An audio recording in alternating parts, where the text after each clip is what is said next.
Before we begin, we'd like to acknowledge that we are recording on the traditional country of the Kaurna people of the Adelaide Plains. We pay respects to elders past and present. We pass that respect to any Aboriginal or Torres Strait Islander listeners. Hello and welcome to From the Heart. I'm a heart parent and your host, Sami Glastonbury. Today I'm joined by Tanya Hall, the CEO and founder of Hearts4heart, a national organisation dedicated to supporting, educating and empowering adults living with heart disease. Tanya is also a strong consumer advocate and someone who lives with heart disease herself. She's been leading Hearts4heart since 2011 and was recently elected to the World Heart Federation board. We all have a voice, and I think it's really important for people to understand not to underestimate that voice. There are different avenues in which you can be involved and get involved. I remember speaking to ambulance drivers and cardiologists and nursing staff and literally asking that question, like, are there many other people like me my age that are going through this? I mean, surely I can't be the only one. And they would all say to me, Tanya, there are so many people. Tanya, it's such a pleasure to have you here with us today. So, where are you joining us from? Thank you. Look, it's an absolute delight to be joining you. I'm joining you from Perth, Western Australia. Beautiful. Lovely. So for our listeners who may not know a lot about you, Tanya, could you introduce yourself a little bit further than what I've sort of mentioned at the beginning? Yes, certainly. So, well, as you say, I'm the CEO and founder of Hearts4heart. We're a national not-for-profit, and we provide support and education for patients. We run awareness campaigns and we do a lot of advocacy in health policy. But it was through my own lived experience of having congenital heart disease all of my life that led me to start Hearts4heart. I had looked for information and support, and there wasn't anything available for people like me, and so I started Hearts4heart. Amazing. And obviously from that drive of, like you said, seeing that gap and understanding that there was probably more people like yourself. So if you look back, obviously from when you started the organisation in 2011, how has the organisation grown from there? During that time, obviously, I was really unwell. I knew that there was a huge need of support, and like many people, younger people living with heart disease, it can be very isolating and a lack of awareness. And so while I knew that there was that lack of support and information, I wanted to be involved in the shared decision making of my own health and understand what my future looks like. But I had no idea that we would be doing the work that we were doing now. And I think we, as an organisation, have just grown organically. We established at a time where even patient advocacy, it was very early on in the piece, and it was through my experience again of having to wait for a procedure that wasn't listed in private health, and I was admitted into hospital weekly whilst waiting for this procedure. So then that uncovered sort of issues in terms of access, which led me down that path. So we've really evolved, not only through my own personal experience and understanding the challenges that we have navigating our health system, but also through the community and listening to the patients that we work with. Wow, so that's incredible. And it's so, like you said, it's been informed by your own lived experience and, as you said, identifying those unmet needs. But I'm sure you must have been the whole time thinking, I'm not the only one. I remember speaking to ambulance drivers and cardiologists and nursing staff and literally asking that question, like, are there many other people like me my age that are going through this? I mean, surely I can't be the only one. And they would all say to me, Tanya, there are so many people. So I thought, okay, then it may be worth me starting something and to see how we evolve. I started a website and shared information I learned along the way. I also had a background in counselling, so I felt I was in a position to be able to provide that one-on-one sort of peer support. And again, we evolved from there. Yeah, so I love the fact that you've even just touched on, like, I started a website. I love it how it just starts. It's like, right, I'm just going to start. I'm just going to I'm just going to see what happens, see what it flashes out. But I suppose that's that really big piece around sharing information and how important it is to, you've touched on that journey and that informed decision making, but that all starts with awareness and education. So how, if talk me through what it was like trying to start that awareness and education piece out there.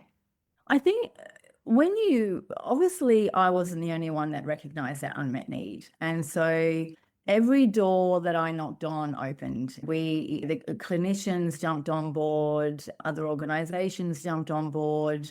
I was lucky to be able to lean on others. I think like anything, when you're wanting to start out, but you don't know quite how to go about it, it's always really good to be able to lean on others who have done a similar thing. So I had reached out to other patient organizations in other disease areas who provided me with a lot of guidance. So I think I was really lucky in that sense. I knew I was onto the right path just because of the fact that everybody was so supportive. They really recognized that there really wasn't anything available. And so hence why we just evolved from there.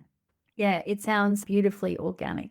And a bit like Pandora's box, isn't it? It's almost like, I'm sure, like you said, when you knocked on that door, next minute, someone else was probably sharing their story or pointing you in another direction. So what started with, where do I begin, to here we are now.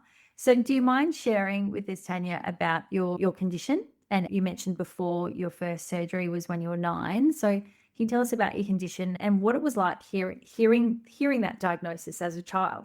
Well, for me, I was diagnosed at 6 months old. So I had quarterly visits to my cardiologist right from then. So for me, it's all I've known all of my life. When I was living in Perth at the time, but we moved to Sydney because of my grandfather was living there at the time, and I had my first cardiologist sort of checkup there, and they had said I was a very sick little girl. I had a really big hole in my heart, and as I'm sure you know, for a lot of children, sometimes they close up on their own, but mine didn't. Mine was getting bigger. And so I would walk a very short distance and I would turn blue and I was out of breath. Wow. And so they had me in theatre very, very quickly. And so I think partly, well, because of that and the surgery, and part of it is congenital, but I then started having arrhythmia problems when I was sort of around 17 years old. And so, very long story short, I've had experience with SVT, with atrial flutter, with bradycardia. So I have a pacemaker, atrial fibrillation. So I've had 6 ablations and a number of cardioversions. So it's been a journey, and it's a lifelong condition and management. But I'm incredibly lucky in the sense that my experience has led me down a path to do something that I'm really passionate about. And I think through every experience that I personally go through, I learn more and more about the challenges of navigating the health system, how else we can grow our community and provide that additional support to others going through a similar experience. Tanya, that is so complex. That is incredibly complex. And I'm sure many people listening, a lot of our audience is obviously parents that have recently found out that their child has a diagnosis, or they're on the journey, or they're post-op and they're waiting for the next surgery. And also too, we just have a whole group of obviously people within, I like to call it our village, listening. But I'm sure that was probably really confronting for people to hear, walking along, turning blue. But for us, it's normal, isn't it? It's our normal in our village and in our community. Yes. So how do you then deal with, because I'm fascinated. I'm fascinated by the fact that you have this incredibly complex medical condition, but you've clearly got a drive, which I love, which seems to be very common in our heart community, a drive to constantly improve. So how do you manage your health condition and still drive and do what you do for Hearts4Hearts? I think you just never lose the passion. And again, I'm in a unique situation where obviously this is a condition I'm going to have for the rest of my life. I'm lucky to be connected and working with incredible stakeholders that are in this field. I hear the stories of patients every day, and we connect. Like, I feel privileged to be part of that community, because not only are we able to provide the support for them, but even in my own personal circumstances, like my recent surgery, I had a lot of patients reach out to me, and that was really beautiful, because it's the whole reason why I started it was that feeling of isolation and wanting that education, which we're obviously now able to provide. But I'm part of a community, and again, for many people as part of your community, this is for many it will be a lifelong journey, but having that support and being part of that community means everything. And I think and also having the ability to give back and turn it into something meaningful is a privilege. No, well said. Well said. I admire you beyond words. I love the fact that, there's many people that would say, oh, that's now too much, or I've had that next procedure, or like you've just said, you've just had a pacemaker. There's a lot of people that would probably sit back. It sounds like you get your energy by every single time you know that you're giving back. It's obviously filling your cup up and filling your tank up to keep going. So absolutely. I'd love to understand also too, you do incredible work in the advocacy and that influence space. At the start of the podcast, we obviously talked about the policy influence that you've had. Where do we begin? Where do we begin with that? You obviously said that you're in the back of an ambulance and you're asking, hey, surely I'm not the only one. Why can't I find any information? Where do you start? Where do you start with that advocacy and policy? Yeah, it's a really good question, and it's a complex one. We're here to listen. I feel that at an individual level, even, we are an advocate for our own health, or an advocate for, we may be caring for someone, and every patient needs that advocate navigating the health system and, again, that ongoing journey. But in terms of advocating, one of the cardiologists had said to me, Tanya, we have a problem that we've got waiting lists for up to 2 years, which are now in some cases is 4 years. I don't know if you can call it waiting lists anymore. And we need the patient voice behind it. And I, at that point, I didn't know where to start. And I had engaged with, and this is many years ago, with a lobbyist who kind of was able to give me some guidance, because he too recognized that at that point there was no patient advocacy in the cardiovascular space, right? So it was really needed. And it was also at a time when, that blows my mind. That blows my mind, you just saying that. And it's not that long ago. Exactly. And it just so happened to be during a time when also patient advocates were also started advocating in other disease areas, like I said, cancer groups and others. And so I feel like almost collectively that there was a movement. And so initially we thought, okay, well, we'll run an awareness event in Parliament. And during that time, we'll meet with politicians and talk to them about the prevalence of the particular condition that we were advocating for, and then talk to them about, well, now there's a treatment available, but we don't have access because of A, B, and C. And so there was a strategy that we had to put behind that, but bringing that lived experience. I remember one of the cardiologists said, because I always made sure I had, with every meeting I had, that I had a cardiologist with me, I could talk to the prevalence and my personal experience, and then they could back it up from the clinical perspective. And I remember them saying to me, we've been advocating for this for 10 years. And the moment you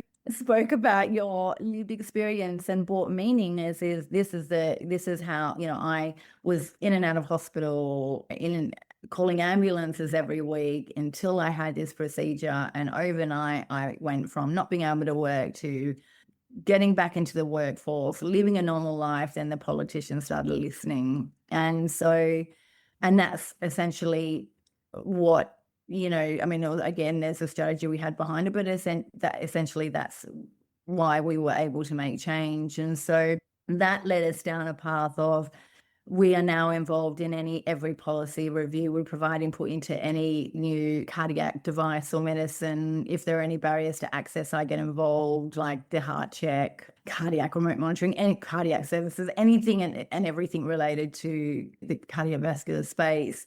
But we all have a voice, and I think it's really important for people to understand, not to underestimate that voice.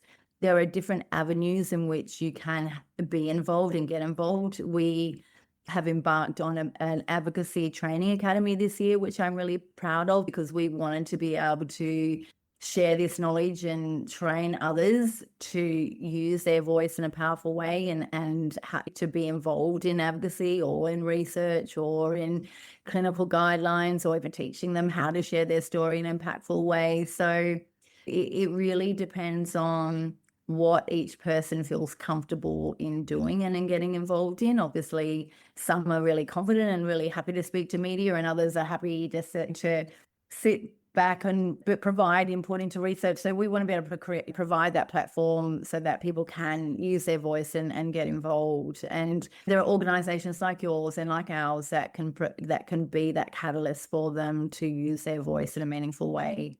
Tanya, you are talking my language. I'm absolutely fangirling over here. The whole using your voice, patient advocacy, you contributing to better outcomes, feeding into policy.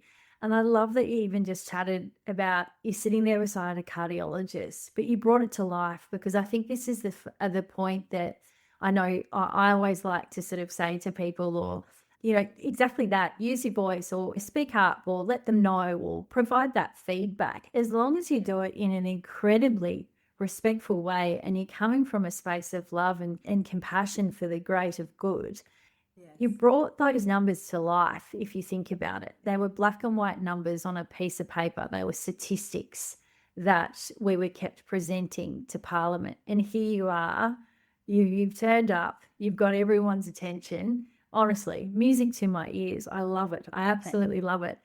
But in that moment, tell me, what were you feeling? Were you actually going, hang on a minute, I've got Parliament's ear?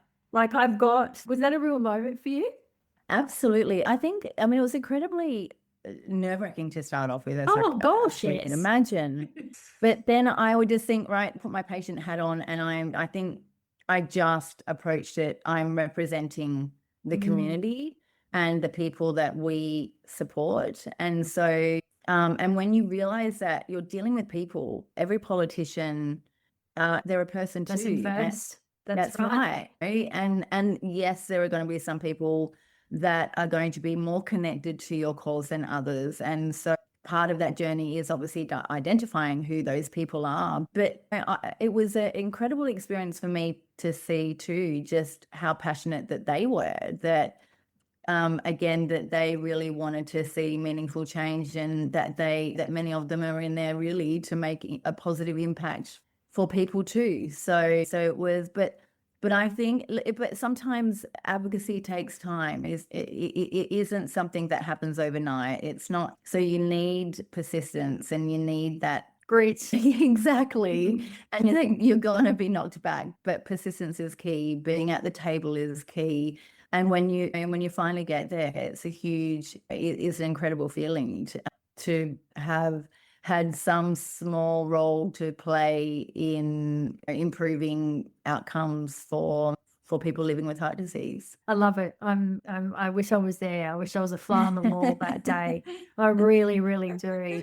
And lots of tears. I bet there was lots of tears. I bet there was lots of goosebumps and lots of moments of. But like you said, I think we sometimes forget this, don't we? We sometimes put these invisible barriers, don't we, around things, like whether it be advocacy politicians, whether it be around clinicians and different parts of that stakeholder piece. But it's really powerful message that you're sharing here. It has to be collective for it to work. It has to be a collaboration, and no lens is right or wrong. It's just a lens that feeds into this piece. So for people sort of listening, there'd be people that were probably processing everything you've just said. So here you are, you've lived with this all your life. You're advocating for yourself daily to get the best healthcare. You've then said, starting a website, I'm going to start sharing this information because I can't find it. So I'm just going to start asking around and learning. I love the fact that you've learned from other organisations, because we're crazy to think that we have to reinvent the wheel. There's a lot of resources out there that we should just be sharing collectively. Yeah. Next minute you're in Parliament. Next minute you've got a stakeholder beside you and a cardiologist going, hang on a minute, I've had this conversation 10 times over and didn't get the reaction you did. So there'll be people listening going, okay, so you're one person, you're one voice. How on earth did you impact policy? And what does that look like? Look, yes, I was one person, but it absolutely took collaboration, and collaboration is key, I think, for us collectively moving forward. I think we've heard the cancer groups have been incredible with public awareness, with advocacy, with funding into research, with funding into everything, right? And I feel that now we're moving into a space where we're all collaborating a lot more effectively in our sector, right? So we can't do it on our own. So I can't take full credit for this. You need to be working with the clinical societies, you need to be working with government, you need to be working with industry at times. It has to be a collaboration of all stakeholders who have a unified voice. And again, it's just having that strategy. But like I said, for us as an organisation, it's working with organisations like yours and others. The Heart Foundation are doing incredible work and being incredibly supportive and collaborative with both of our organisations. Absolutely. And with the likes of other research organisations, Victor Chang and so forth. So I feel that it's essential that this collaboration continues, and I think that's the only way that we'll continue to make change. Yeah, no, well said. And I think we have seen that change. Yes. It's funny, isn't it? It's almost like it's that path. And then you work out, hang on a minute, that we don't have to be doing the hard slog. We can jump and walk alongside and share the path. Because we're all here for the same outcome, let's face it. We're all here for it. I'd love to shift the conversation. Obviously, we've talked around what things look like in Australia. This, again, I'm going to have a bit of a fangirl moment, but you've recently been elected to the World Heart Federation board. So let's break that down for people listening. So this is now, we're talking global. So you're representing our community on a global scale. So what does that look like? And is that another moment where you went, hang on a minute, how did I get here? Absolutely. I still feel that. Because look, I think even with the clinical societies, for a very long time, I think there was perhaps they didn't quite realize the importance of the patient voice, and that applies to government too, I think.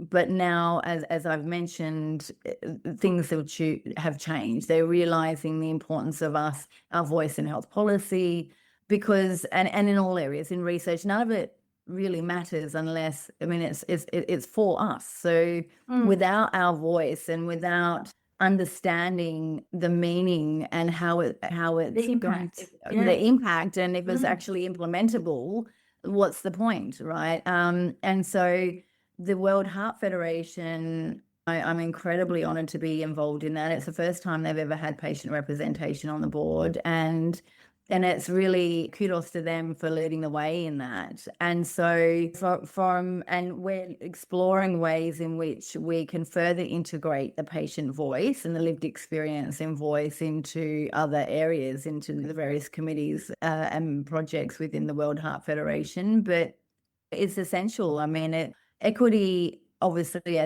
is absolutely front and centre for me. In Australia, to some degree, we're lucky to have access to healthcare, but it does depend on where you live, your postcode, and at times, whether or not you have private healthcare or not. So that division, I think, of equity is becoming greater, and it's even more so globally. So that is certainly a very big passion of mine, and for us to collectively work together on. And it's complex and different. While there are similarities to some degree with various countries across the globe, there are also, we're living in a very privileged country where there are others that are not so fortunate. So I'm, again, very privileged to be involved from that perspective and advocate in those areas, but also to bring that lived experience to the table. And so now that you've got that incredible position, and I'm sure from even just how you've spoken and shared, you clearly don't take that lightly. So when you bring that level of perspective, how's it received? How's it received when you're sitting around that table? They've all been incredibly supportive, and we're all aligned. Again, I think we all want to see it's timely access to diagnosis, treatments, so forth. They really recognize the need, but they also see the influence that we have now. It's changed over time. They now know that patient organisations and patient advocates really make change. We're the voters' voice. And so we are incredibly influential in health policy. And so I feel respected, I feel heard. They really do take on my recommendations and are very keen to explore how else they can work with patient organisations moving forward. So it's a great opportunity, because I do feel even in Australia at times there's still a little bit of the old school way of thinking that there's the angry patient that is jumping up and down and advocating, whereas we bring so much more to the table. And hence why even with the Patient Training Academy, we really want to be able to give that experience to patients so they know how to engage in a productive and informed way. They have very strong and powerful and meaningful stories to tell, but how do we translate that into meaningful input into research and health policy and other things? So again, it's a great privilege. And we also work with I sit on a few councils at the Global Heart Hub, which is an incredible organisation that bring patient organisations together from across the globe. And so we're working very closely together, and again, it's now sort of almost a movement in the cardiovascular space. So there's a lot of work that we're doing globally. And you mentioned earlier, there's no point in reinventing the wheel, and I think this is what that community is all about. There are some that are much more advanced than others, some that are just starting out. So we're really there to lean on each other and lift each other up and support each other and provide resources and support wherever we can. Yeah, and it's that's the first thing that leads to on my mind is, so where do we sit, Tanya? Like, where do we sit globally? Like, how are we sitting in Australia in that respect of where we are with that equity piece? Don't get me wrong, I understand we're a privileged country, but I don't know, I suppose we are very isolated on this big island of ours. And so you kind of wonder, like, how are they doing it in America and how are they doing it in different parts of Europe and Asia and so forth? So where do we sit kind of in that equity space in Australia, that is? And where do we also to sit in that patient advocacy? I know you said, you know, that we're still, there's a couple of things, a couple of boulders we need to just sort of move out of the way. But yeah, I'd be really curious to know. Look, in terms of patient advocacy, we are most definitely the more advanced than other countries. Really? We even in the health technology assessment, so we're often referred to as HTA. I think we're the only ones involved in HTA. Well, this is sort of going back a little bit now. There's much more involvement, in the cardiovascular space. So I think, and in terms of even meaningful engagement, and we are certainly much more advanced, and government are much more receptive with engaging with us, which is a huge positive. We still have barriers, of course, and we are still, there's a HTA reform taking place now, and obviously we collectively advocating for the recommendations that have been put forward to ensure that that's embedded, that patient engagement is embedded. But you know, but look, we have our barriers, right? Even though we're seen as a wealthy country, I mean, we still have significant issues in terms of access, particularly in our rural and regional areas, right? So that there is that misconception, I think, that we're a wealthy country, that we have everyone has access, but that is not the case, and we still have a lot of work to do. Yeah, we definitely do.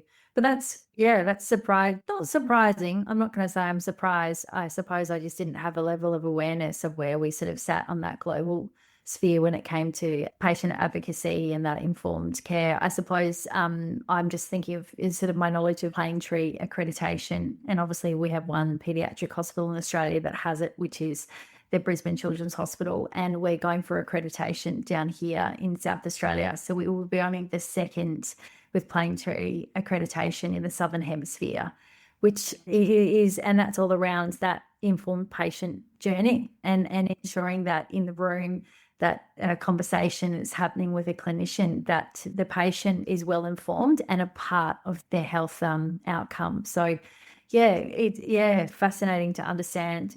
So what are some of the lessons that you sort of take away from that global piece, and what do you think that there's something that we can apply here in Australia that you've learned?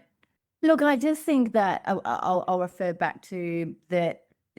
Don't underestimate the patient voice, and I think it's exciting to see that growing globally. I think, again, as I mentioned, we all experience similar challenges and similar journeys as patients, but it's just that the healthcare systems can vary. So I think I just see that there's a movement and globally, and I think that we just need to be sure that we have a seat at the table at every stage of the process, right from, again, clinical trials through to research, the health policy, even as individuals and shared decision making. But I think it's just there's that synergy across, no matter where you live, that we're experiencing the same things and wanting and needing the same things, if that makes sense. No, it does. It makes complete sense. And I think that probably sort of leads us into my next question, is around, like, where do you see the future going? And it sounds like you're saying, look, everyone's jumping on the bus, but we're just going to make sure that we keep our seats and we're on every bus. Yeah, absolutely. And again, I see that growing collaboration across sectors, and there's a real recognition of the importance of patient voices is essentially it. And we can't do it on our own. And so, and we all have a role to play, and it may be a different role, but it's all important. And so we just can't tackle this on our own. So I think that, I'm excited. Even in the short time that I've been doing this since 2011, there's been a massive shift. And so, and I think, and it's exciting to see that just build momentum. And so we just need to continue on that path. No, absolutely. Well, we're right there with you. I can tell you that much. We're a group of equally passionate people about this space as everyone at HeartKids. But like you said, it's such a collective now. And that wasn't the case. I know I've only been around, I'm a heart mum, and I've only been around since my son was born, so 11 years. But I've seen a shift. I've seen a shift in the access to information. Like you said, when, like you were saying, like, hang on a minute, I can't be the only one. That were exactly the thought that ran through my head when I left RCH, and thought, I can't be the first mum, and I know I'm not going to be the last mum. So we need to make sure that we're informing along the journey. And I'm so proud of where HeartKids has come, and the fact that we've got so many fact sheets and information available, like you, like the fact that you're informing sort of policy, like that's for every heart kid, that's for every heart adult, that's for anyone who lives with a heart condition. Doesn't matter. Every step we take, it's for that next person. Absolutely. And our, like you, we've developed a number of resources in a patient-friendly language so that it can support them not only through their journey, but to make shared decision-making like with their clinician on their journey. I mean, it's our life. And so it's important that we're informed. It helps. We know that it improves clinical outcomes. So it's really important that we not only do we have that support, but we have that education to be able to support us through the journey, and that peer support, right? So that we're not alone. And it's funny, I mean, I've also been a massive fan and supporter of HeartKids way back when. I mean, I remember when I very first started Hearts4heart, and I worked quite closely with HeartKids then, and even just the transition from children into adult hospitals, right, is a massive, and it's a huge change. And so we were running events together once a year for those kids that were being transitioned from children into adult hospitals, to try and give them some guidance and tips to help them through that transition, because it is a big change. And that's the thing, it is an ongoing journey. And even for me, as I said earlier, each time I have a new challenge, or it's readjusting to the new norm. And it's a journey, but it's a journey that we're not on alone. And I think that's what's really important for our community.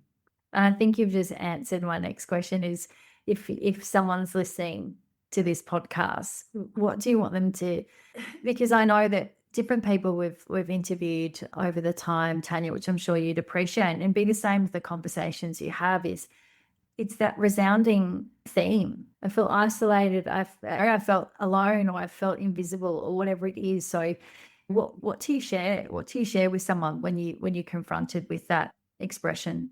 Exactly that, you know, you're not alone, and we all do feel that. And we also all go through this very similar emotions. And I'm sure as a mum, you'd be able to relate to many other parents. For us as patients, we can relate to each other. We know there's so many different emotions at different times that you feel leading up to procedures, or when you get a new diagnosis, or when you're this, again, navigating the health system. And some of us live with multiple conditions, which can be complex to navigate. So it's exactly that. It does feel isolating, and it is complex, but you're not alone. And we all, so many of us go through those same complexities and challenges, and we're just here to support you through that journey.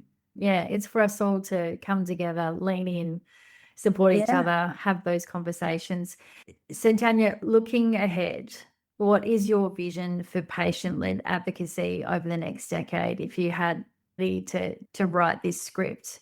Oh gosh, I mean, if I could write the script, I mean, really, I would love, there needs to be more awareness about this. There are so many preventable cardiovascular deaths. I mean, I would just love there to be much more education about it. My own father died of undiagnosed heart failure at the age of 59. And I had a friend pass away last week, actually, from undiagnosed heart failure. So it's very raw and real for me.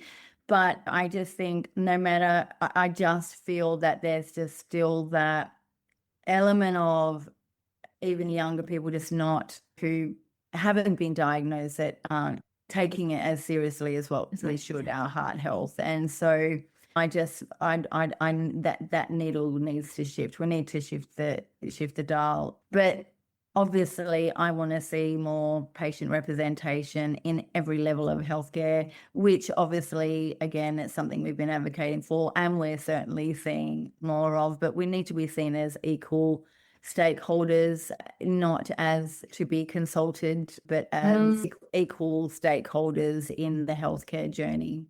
No, beautifully said. Like you said, we need to be not just sitting around the table, we need to be contributing, and we need to be there from the start to the very end.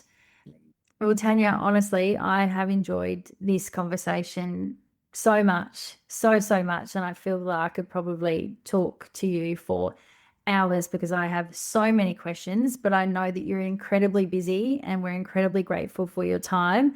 But I do think we're going to have to lock in episode number 2. Always happy. I appreciate the work you do. I'm always here to support you. No, and thank you. Thank you for flying the flag. Thank you for every single heart parent, heart kid, anyone with heart conditions or anything heart related. Thank you for flying the flag for us globally. Thank you. I really appreciate that. Thank you. Sometimes this podcast talks about some heavy things. If this brings up anything for you or someone you love, it is important to reach out for support.